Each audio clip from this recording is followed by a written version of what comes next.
2. Avashtara. El libro secreto de Yeshua. Tomo 1. El momento del despertar. De Daniel Megua. Editorial Ishtar.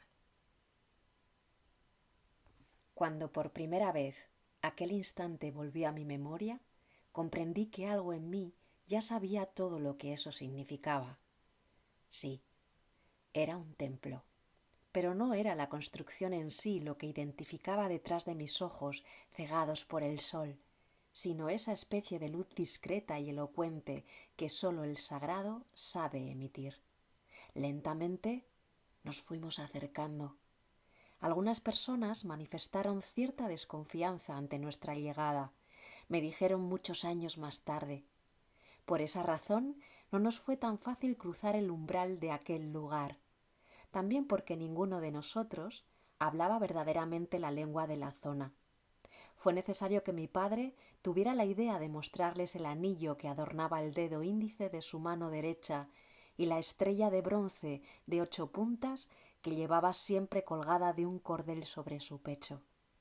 Al verlos, parece que avisaron a uno de los sacerdotes del templo y que éste acudió de inmediato y nos condujo a un primer patio aplastado por el calor. De allí nos llevaron a lo alto de una azotea, en un rincón de la cual había sido instalada una gran tela en forma de tienda. Nos dijeron que era allí donde nos alojaríamos, pues las salas adyacentes al santuario eran modestas y estaban en reparación. Efectivamente, tuvimos que vivir allí como pudimos durante varios días antes de que yo tuviera la sensación de que pasaba algo. Mi padre y mi tío Yusuf hacían regularmente idas y venidas entre nuestra tienda y otra zona del templo. Parecían preocupados y la mayoría de las veces hablaban en susurros mientras agitaban delante de su cara una especie de hoja grande y seca a modo de abanico. Una noche, acostados sobre las baldosas de piedra aún calientes de nuestra terraza, les vi a los dos señalando largamente con el dedo un amasijo de estrellas allá en la profundidad del cielo. Aquello parecía hacerles feliz y atrajo a las pocas personas de nuestro grupo a quienes yo todavía no identificaba. En aquellos momentos mi madre se limitaba a sonreír, como si los comentarios de los hombres no tuvieran importancia. Después llegó un día, quizás 2 semanas después de nuestra llegada, en que las cosas tomaron otro rumbo. Por primera vez vi aparecer en un rincón de nuestra terraza a un hombre alto y de aspecto austero, diferente de los que venían a visitarnos a veces. Tras inclinarse largamente ante mis padres, les rogó que les siguieran. Hablaba bastante bien nuestra lengua. Justo después, mi padre me cogió en brazos. Bajamos por una serie de escaleras y nos pusimos a recorrer un dédalo de pasillos estrechos en cuyos muros había grabadas una infinidad de formas. El aire era asfixiante. Finalmente, nuestra marcha se detuvo en un pequeño patio cuadrado delimitado por unas columnas de madera y un deambulatorio. Estaba a la sombra. Nos sentamos sobre las alfombras que recubrían el suelo. Recuerdo los rollos de palmas y las tablillas de arcilla seca que habían sido dispuestos en su centro. Como la de tantas otras cosas que yo no sabía identificar entonces, la visión de lo que aquello representaba no me era desconocida, sobre todo la de las tablillas. Estas tenían unos dibujos y unas señales misteriosas, tallados de forma aparentemente aleatoria, pero de hecho muy sabia. Inmediatamente me pusieron sobre el suelo, frente a ellas, como si yo fuera a ser capaz de comprender algo. Según parece, me puse a reír. Aquel sacerdote tan alto y tan digno a mis ojos que nos había conducido hasta allí, inició entonces un largo discurso, o más bien una explicación muy seria. Mientras su voz sonaba extrañamente dentro de mí, seguía el dedo de una de sus manos paseándose con precisión y lentitud sobre los signos trazados. Más tarde, supe que trataban sobre la muerte y el nacimiento, la desagregación y la resurrección, y hacían referencia al regreso de un cierto Yoshi-Ri, y que aquel lugar estaba considerado como una de sus sepulturas. En ese momento, las miradas se habían girado hacia mí. En mi memoria queda solamente el recuerdo de que estuvieron estudiando largamente la planta de mis pies antes de untarlos con una sustancia amarillenta muy aromática. Cuando aquella especie de ritual hubo terminado, el mismo sacerdote, siempre muy serio, se puso a abrir con 1000 preocupaciones uno de los rollos de palma que habían sido dispuestos sobre las alfombras. Todavía le veo extender y sujetar aquel rollo sobre el suelo con 2 piedras redondas pintadas de unos enigmáticos símbolos rojos. Estaba lleno de una multitud de pequeños dibujos muy ordenados. En algunas partes, el uso de los colores lo volvía increíblemente atrayente, con lo que extendí mi brazo hacia él en un deseo instintivo de tocarlo. Enseguida sentí a mi padre tirar de mí para impedírmelo, pero el sacerdote debió de hacerle la señal de dejarme hacer. Me dijeron que, curiosamente, no fueron los colores los que habrían retenido mi atención. Al parecer, mi mano se había fijado sobre un dibujo de tonos terrosos, cuyo sentido sólo el sacerdote de aspecto austero parecía comprender. En lo que a mí respecta, tengo como único, pero claro recuerdo, la palabra que el hombre lanzó en aquel momento, en una exclamación. ¡Ushtar! ¡Ushtar! Aquello llenó de gozo a mi tío Yusaf.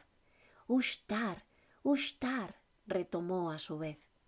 Mis padres, sin embargo, permanecieron en silencio e incluso recogidos, creo, como si el nombre que acabara de resonar a sus oídos fuera a tener grandes consecuencias y eso les atemorizara un poco.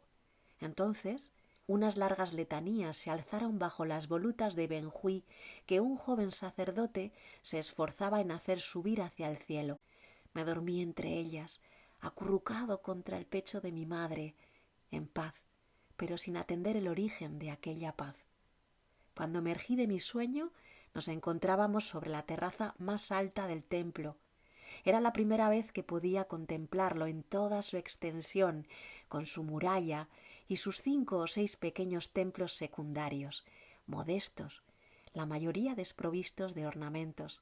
Eran, a imagen del desierto, su prolongación humana a unos pasos de la franja azul del Nilo que, como un cordón umbilical, nos conectaba con el cielo. Estábamos en Niten Tor. Años más tarde, siendo ya adulto, regresé a aquel lugar haciendo viajar mi alma.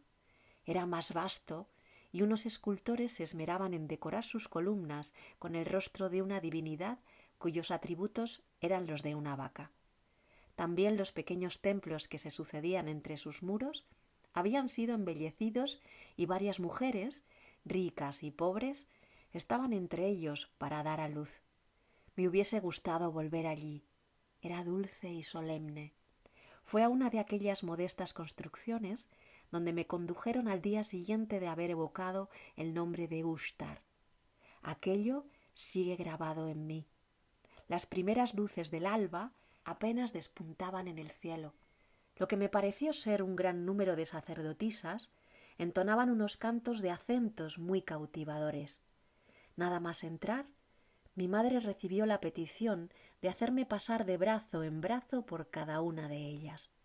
Fascinado por el fino velo azul que recubría sus rostros, quedé sin reacción, como si una parte de mi ser fuera conscientemente la espectadora serena de lo que allí se representaba.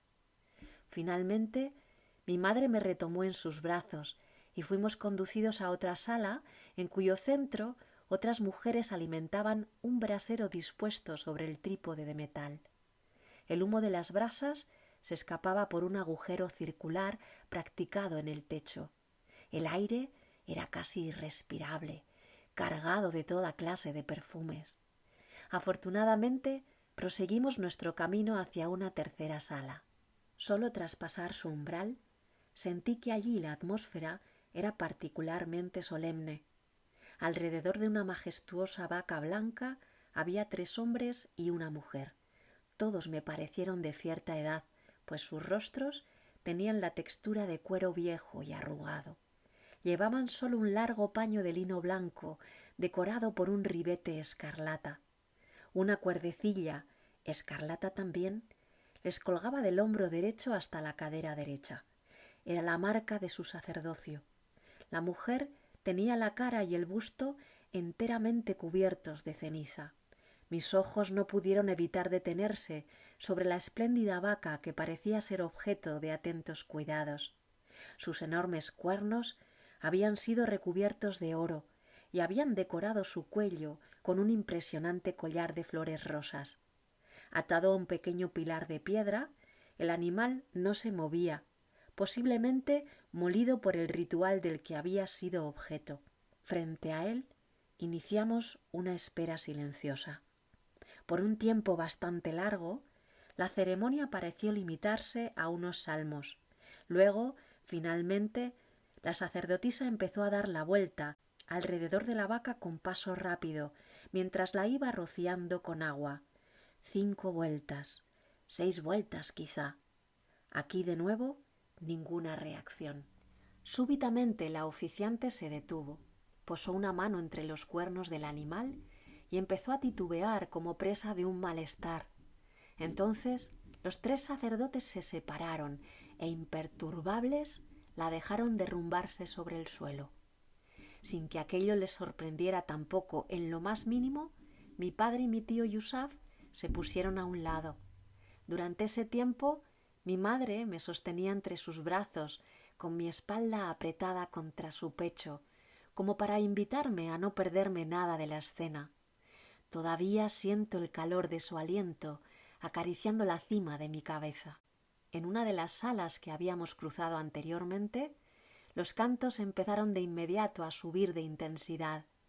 El sonido profundo del martilleo de un tambor se unió a ellos. En un momento dado, la anciana comenzó a gesticular sobre el suelo y a emitir fragmentos de palabras guturales. Entonces, uno de los sacerdotes se arrodilló cerca de ella para escuchar mejor. Después, todo se precipitó. Recuerdo que lloré cuando éste vino a arrancarme sin miramientos de los brazos de mi madre para dejarme sobre las losas del suelo, junto a la mujer que continuaba debatiéndose mientras pronunciaba unos sonidos en apariencia desarticulados. Una mano se agarró de repente a mi cuerpo. Era una de las suyas.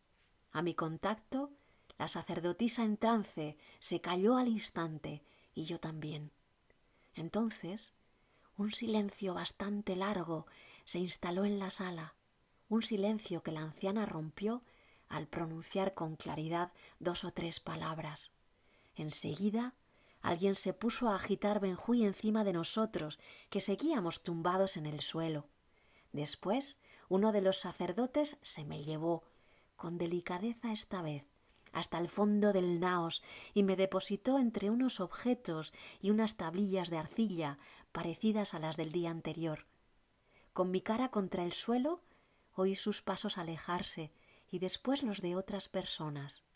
Después, el batiente de una puerta chirrió antes de emitir un golpe seco. Todo era confuso.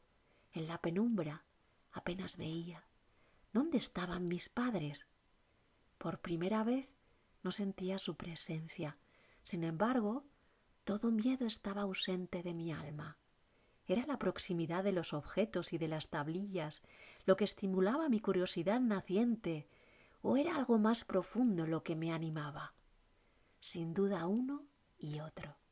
Los primeros tiempos que un alma habita en un cuerpo son en verdad el testimonio de un extraño maridaje entre los destellos de lucidez venidos de su propio pasado y el decorado incierto del instante presente. Recuerdo que enseguida me sentí atraído por un pequeño jarrón metálico provisto de un largo mango de madera y por una de las tablillas de arcilla que estaban esparcidas en el suelo. Entre un gran número de símbolos grabados figuraba la representación de un hombre flanqueado por 2 alas desplegadas. Fue esta imagen la que realmente me atrajo y fascinó.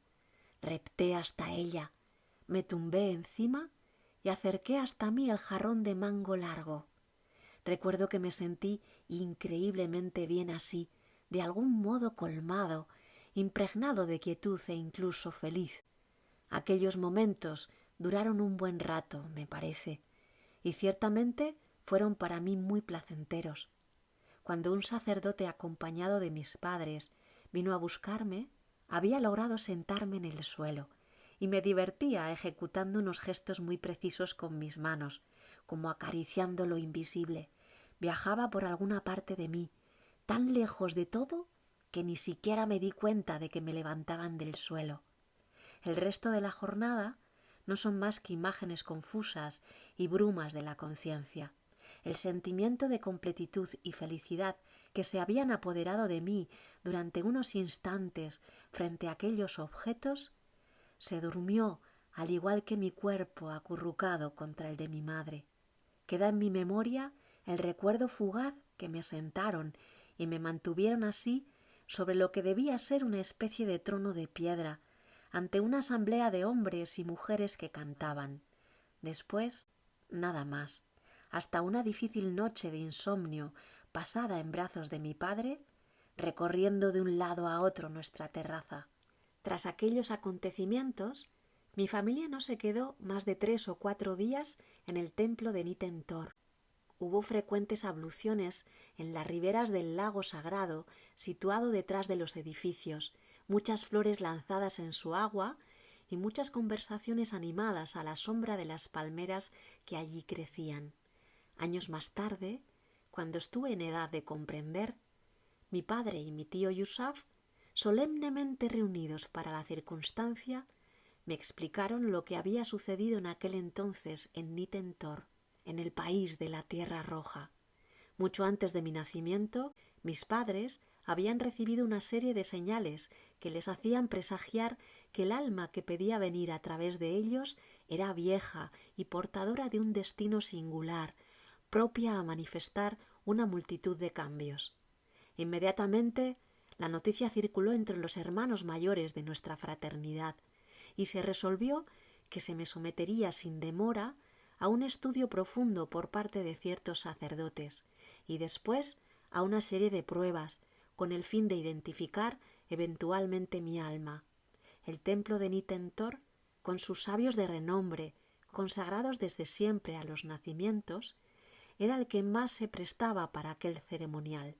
Aunque el culto que se celebraba allí no era acorde al de nuestro pueblo, de un lado y otro de la frontera, los verdaderos antiguos, los antiguos del desierto, como les llamaban, veían mucho más allá de las apariencias terrestres.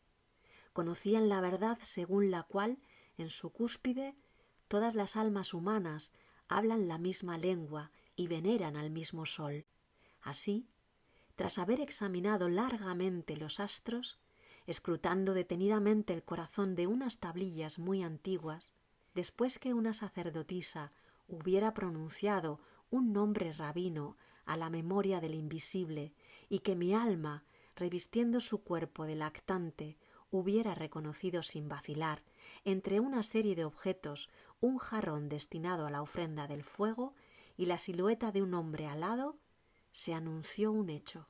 Se declaró que en mi persona, Zerá Ushtar, había vuelto a este mundo con el fin de despertarlo de nuevo a la ley del uno. Fue así como, mientras observaba todo con una mirada lejana, atado con un chal escarlata a un asiento de piedra, me proclamaron Abshtara. Tras aquel anuncio, se decidió que deberíamos residir un tiempo más en el país de la Tierra Roja, pero no en un templo concreto, sino aquí y allá, de una comunidad a otra. El objetivo era extraerme lo más rápidamente posible de las brumas del olvido y confiarme a ciertos maestros enseñantes, antiguos del desierto y sacerdotes terapeutas. Estos tendrían la misión de restituir mis antiguos conocimientos y hacer crecer las facultades de mi alma con más rapidez que las que impone la naturaleza de este mundo.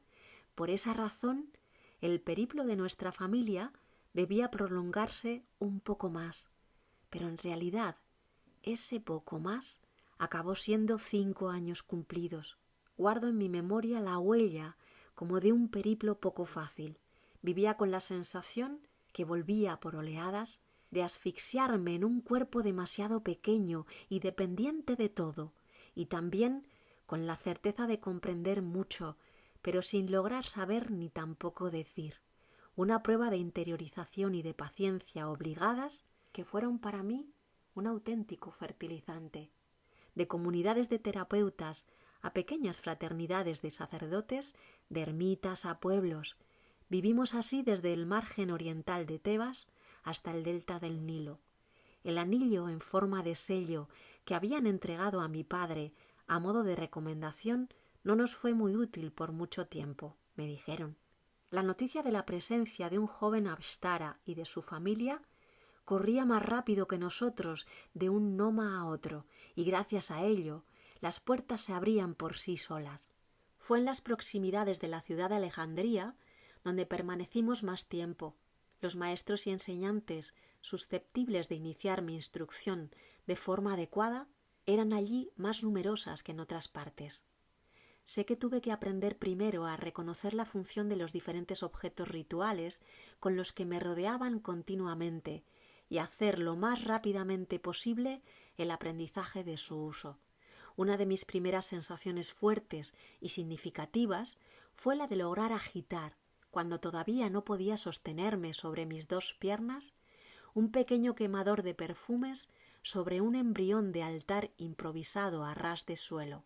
El olor que desprendía me dignificó, me acercó, creo, a aquella especie de dignidad que llevaba en mi alma, pero que no sabía cómo expresarse.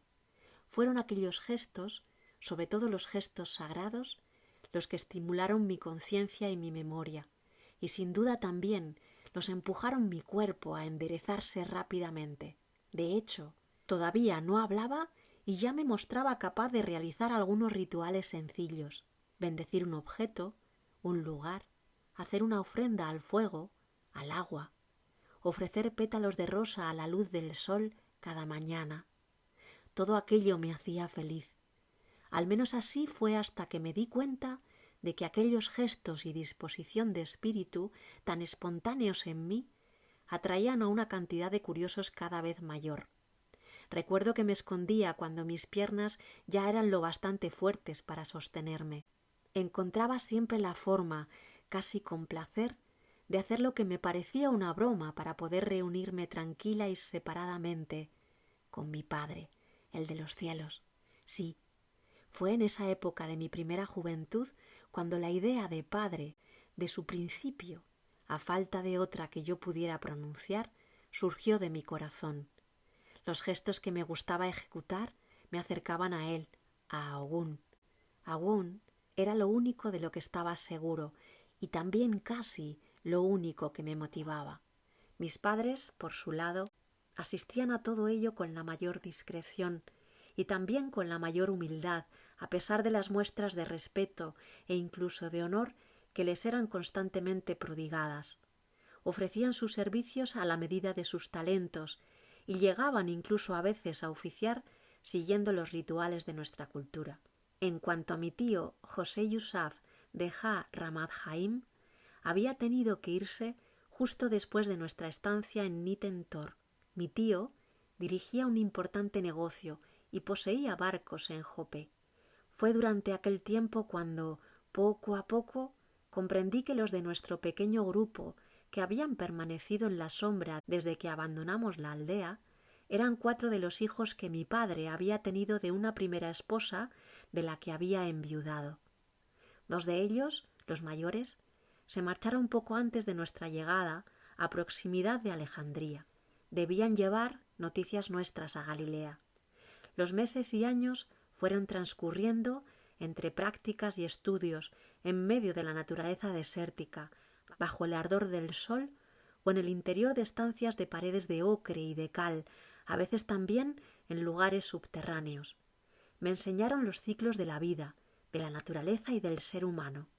Me enseñaron asimismo las palabras sagradas con las que nos dirigimos a las estrellas, e incluso a quedarme despierto cuando cae la noche y hay que rezar para permanecer en contacto con el sol, ese padre al que yo siempre llamaba en secreto de mi ser. Cuando acabó mi 5.º año, hablaba bien la lengua de nuestro pueblo y la de aquella región de la Tierra Roja. Curiosamente, las dos eran bastante parecidas. Un acontecimiento marcó el fin de nuestra vida en el delta del Nilo. Si bien no fui su iniciador, sí fui su rostro. Sucedió en el corazón de una noche maravillosamente estrellada, mientras dormíamos en la azotea de una casa bastante bonita, de ladrillos de adobe y paja. Aquel hecho ocurrió estando en una comunidad que se consagraba al arte de los ungüentos. Como hacía a menudo, había querido dormir apartado en una esquina del espacio que nos habían ofrecido. No sé qué fue lo que me arrancó de mi sueño, pero de repente fui atraído por un fuerte resplandor que centelleaba encima de mí, en plena bóveda estrellada. Pensé inmediatamente que era el resplandor que emitía esa estrella que, según mis padres, protegía al pueblo de Esania. Pero aquella explicación no me satisfacía, pues me parecía que la luz era mucho más brillante y no tenía que haber estado justo encima de mí. Así que me senté en el ángulo del murete contra el que tenía por costumbre refugiarme. No tuve tiempo de hacer nada, ni de cuestionarme más, porque inmediatamente vi una especie de bola de fuego caer del cielo y abatirme sobre mí a la velocidad del rayo. No hubo ningún choque, dolor ni miedo. El humilde decorado nocturno de nuestra azotea se había esfumado. Me encontraba de pie, solo en el centro de un espacio de luz fresca y maravillosamente inmaculada. Mi respiración se había suspendido y no recuerdo haber hecho el menor movimiento. Unos breves instantes transcurrieron así, fuera de todo pensamiento e incluso de emoción. Después, lentamente, una presencia emergió de la luz virginal. Se acercó a mí hasta poder distinguir su forma humana, pero no lo suficiente para poder distinguir sus rasgos. ¿Aún? Pregunté dentro de mí, con la espontaneidad de la infancia. ¿Aún? Recibí una sonrisa, seguida de un silencio, y una voz vino a habitarme. No, no soy Aún. Aún no existe. Él es, y vive dentro de ti, Sananda. Creo que no supe emitir el menor pensamiento como respuesta a aquella afirmación. Tras otro silencio, la voz retomó. Me han enviado para acariciar tu corazón, Sananda. Acariciar tu corazón y pedirte que extienda sus raíces en este mundo. Nada más, pues, el momento ha llegado. El sol está lo bastante alto en tu cielo para que aprendas a hablar con tus propias palabras. ¿Comprendes? Sí, lo comprendía, pero no era por las palabras que oía, ni por sus imágenes por lo que comprendía su sentido. Era por lo que había detrás de ellas, todos sus sobreentendidos, los que reavivaba en mí el recuerdo, aunque confuso, del trazado de mi camino. Mi alma respondió, por tanto, con sus propias palabras, en un impulso y sin necesidad de articular el menor pensamiento. Seguidamente, la luz y su presencia se apartaron como si hubiesen sido inspiradas por la bóveda celeste. Me encontraba apoyado de nuevo en el ángulo de mi muro y me sentía más vivo que nunca, animado por una increíble necesidad de respirar a pleno pulmón. Permanecí así hasta el alba, y no hice ningún gesto hasta que mi madre se levantó y dio unos pasos hacia mí. «Yusaf», susurró, «¿qué haces así?» No supe responder. Simplemente me levanté y caminé hacia ella para que vertiera, como cada mañana, un poco de agua del jarrón sobre mi cara. Ella nunca supo lo que acababa de vivir. Independientemente de mi voluntad, los instantes que había vivido y las palabras que recibí estaban selladas en mí. Pero Meriem tenía la mirada atenta como toda madre de verdad, porque cuando bajamos a la estancia baja de la casita que nos había sido prestada, volvió a preguntarme: ¿qué tienes en la mano? Pero nada, respondí lo más cándidamente del mundo. Diciendo esto, me di cuenta de que mi mano izquierda estaba efectivamente cerrada, como si contuviese algún objeto. La abrí al momento sin reflexionar. En el centro de mi palma había un pequeño cristal. Lo acerqué a mi cara y vi que era de una extraordinaria limpidez. Tuve que precipitarme al exterior y admirarlo bajo los rayos de la luz matinal. Jamás había visto nada igual. Aquella mañana le agradecí en silencio a mi madre no haberme preguntado más. Ella supo aceptar que tuviera un secreto. ¿Fue por el efecto de la visita luminosa que había recibido? ¿Fue por el efecto estimulante de mi pequeño cristal? Poco importa, pero sí que, aquel mismo día, manifesté a mis padres el deseo ardiente de regresar a nuestra casa, a aquella tierra de Galilea de la que me hablaban a menudo, pero de la que no guardaba ningún recuerdo consciente. Sin haber reflexionado verdaderamente, empleé para ello las palabras que desbordaron de mi corazón, y esas palabras fueron acogidas como lo que eran, auténticas y necesarias. Mis maestros enseñantes no pusieron ninguna objeción. Sabían que su cometido acababa ahí. Unos días más tarde, después que mis padres y mis 2 hermanos hubieron terminado sus preparativos y realizado sus últimos rituales, nuestra modesta caravana se puso en camino hacia el norte. No sabría decir lo que aquello desencadenó en mi espíritu al ver nuestro dromedario y nuestros 2 asnos ponerse en movimiento para alcanzar la ruta del desierto. Fue la felicidad más intensa que jamás había sentido, y los sentimientos de libertad y plenitud que la acompañaban eran tan potentes que creo que permití unas lágrimas empapar discretamente mis ojos. Me negué a que me subieran sobre el lomo de uno de nuestros animales. Me sentía un hombre de verdad y quería caminar. Por supuesto, la resistencia de mi cuerpo no tardó en mostrar sus límites. Pocas cosas de aquel regreso permanecen en mi memoria. El viaje fue apacible, marcado a veces por los controles de los soldados romanos apostados a la entrada de los pueblos. Hasta entonces no había tomado verdaderamente conciencia ni de su presencia ni de la presión que ejercían. Fue un descubrimiento. No obstante, y a pesar de los comentarios de mi familia, aquello no retuvo demasiado mi atención. Estaba demasiado ocupado por lo que pasaba en mi corazón y que vivía como una especie de eclosión. Cuando salimos del gran desierto y empezamos a aproximarnos a Jerusalén, yo ya no era aquel niño que había crecido en las riberas del Nilo. Algo había estallado en el centro de mi pecho, y ese algo hacía que me pareciera no tener ya suficiente espacio en mí para amar todo lo que mi mirada podía englobar. Todo me parecía hermoso e infinitamente digno de ser venerado, por lo que no podía comprender por qué me habían enseñado que el mundo estaba dividido entre el bien y el mal.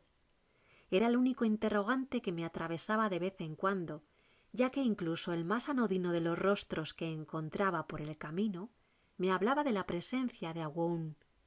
No tenía ningún mérito en eso. Era así. Deposité mi pequeño y enigmático cristal en el fondo de un pedazo de lino cuidadosamente doblado y lo guardé en el fondo de la bolsa que me colgaba a un costado. Ni me atrevía a mirarlo por miedo a perderlo para siempre. El día que llegamos a Jerusalén no fue más trascendente que los demás a mis ojos, salvo por el hecho de volver a encontrar a mi tío Yusaf, del cual no había sabido guardar más que un vago recuerdo. Pasamos 2 o 3 noches en su casa para compartir y descansar. Cuando nos separamos, enseguida eché en falta la bondad de su mirada y el fuerte olor a almizcle que caracterizaba su cuello y su barba. Echar en falta. Era la primera vez que descubría la verdadera profundidad de ese sentimiento. ¿Cómo podía existir e instalarse en nosotros cuando el mundo me parecía tan hermoso y perfecto? ¿Acaso mi éxtasis tenía un final? Fue con esa disposición de espíritu cuando mi mirada se posó, un cálido atardecer, en lo alto de una colina con unas humildes casas aferradas a ella. Jamás olvidaré la exclamación de mi padre y aquella manera que tuvo de abrazar el suelo. Habíamos vuelto a casa. También yo estaba emocionado, pero, encaramado sobre mi asno, presentí que no escribiría allí mi historia por demasiado tiempo.